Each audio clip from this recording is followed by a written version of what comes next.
Greetings and welcome to our series of weekly devotionals. This week we're taking a look at Paul's famous passage on love found from 1 Corinthians chapter 13. I love the game show Jeopardy, and I play along on TV most nights, and my wife is always encouraging me to try out for Jeopardy.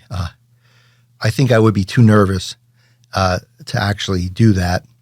But I also understand the limitations of my knowledge.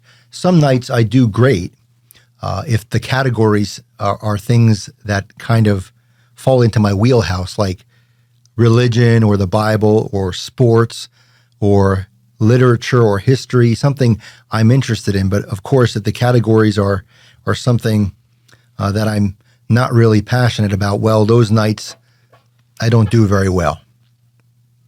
I understand my limitations when it comes to Jeopardy. And of course, we all have limitations. We all have talents and gifts, but we also have limitations, shortcomings, failings, flaws. And the Apostle Paul speaks to this reality in this chapter 13 of his first letter to the Corinthians.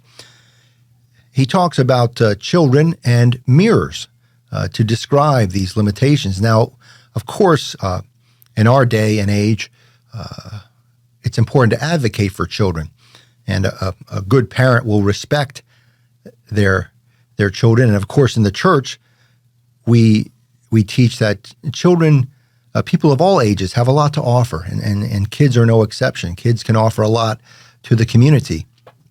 But in Paul's time, children were sort of regarded as second-class citizens. They were considered very unsophisticated, and there wasn't anything they could really contribute towards society.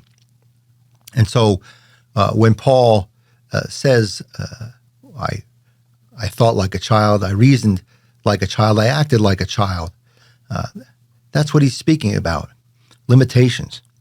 The same is true for mirrors. In our time, mirrors are crystal clear. We can see almost a perfect image, reflection of ourselves in a mirror.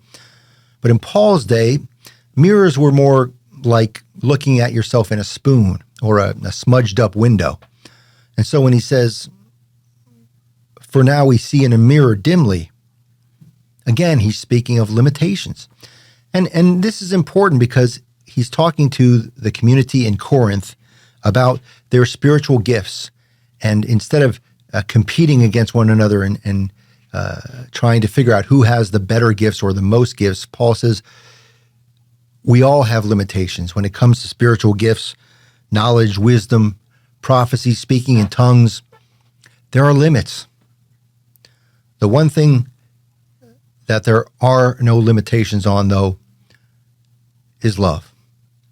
No matter what mistakes we make, what flaws we have, what limitations limit our ability to do certain things or to know certain things, we all can love, and we all should love without limits. Amen.